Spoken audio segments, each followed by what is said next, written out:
আলাইকুম। আশা করি সবাই ভালো আছেন, আমিও ভালো আছি। আজকে একটা নতুন ভিডিও আপনাদের কাছে শেয়ার করব। আমরা অনেকেই চুলকানি মানে এই 1-2 বছর যাবৎ এমন কোনো মানুষ নাই যে চুলকানি নাই, সেই জন্য আমরা নিজেরাই ঘরে ওষুধ তৈরি করতেছি।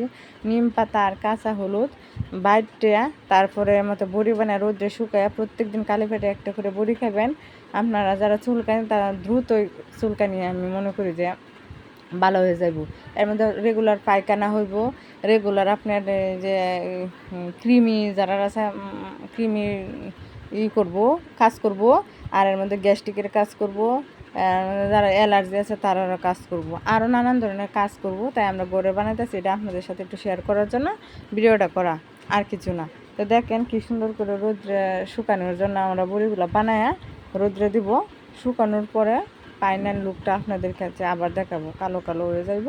তো আপনারা কিন্তু কালি ফেরে একটা করে বড়ি প্রত্যেকদিন খাইতে পারবেন, এটা কোনো টাকা লাগে না। এটা বানালে খালি একটু পরিশ্রম করলে মানে এই রোগটা নিরাময় করার সহজ উপায়।